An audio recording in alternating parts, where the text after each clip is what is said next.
Welcome to your law बडी। आज हम बात करने वाले हैं सेक्शन 450 से लेके 452 ऑफ बीएनएसए 2023 के बारे में, जो रिलेट करते हैं विड्रॉल और transfer of cases bye magistrate के पावर से। तो चलिए इन्हें सिंपल लैंग्वेज में समझते हैं।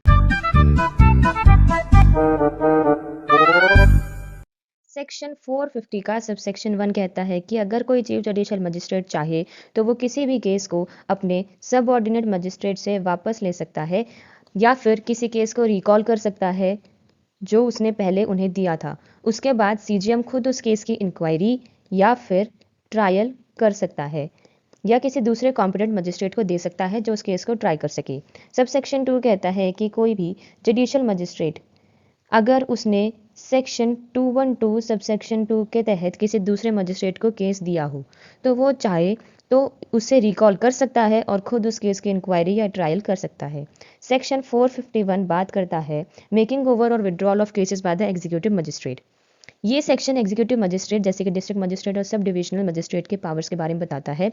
इसमें क्लॉज ए कहता है कि डिस्ट्रिक्ट मजिस्ट्रेट या फिर सब डिविजनल मजिस्ट्रेट किसी भी प्रोसीडिंग को जो उनके सामने चल रही हो अपने सब ऑर्डिनेट मजिस्ट्रेट को डिस्पोजल के लिए दे सकते हैं।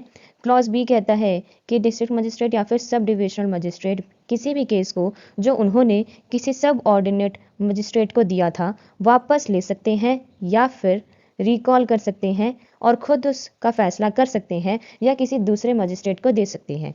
देन वी हैव सेक्शन 452 जो बात करता है रीजंस टू बी रिकॉर्डेड। ये कहता है कि अगर कोई सेशन जज या फिर मजिस्ट्रेट सेक्शन 448, 449, 450, 451 के तहत कोई ऑर्डर पास करता है तो उससे अपने डिसीजन के रीजंस लिखने पड़ते हैं। ये था simple explanation of section 450, 451 and 452। अगर आपको वीडियो यूजफुल लगा हो तो वीडियो को लाइक करें, शेयर करें और चैनल को सब्सक्राइब करना बिल्कुल ना भूलें। Thank you.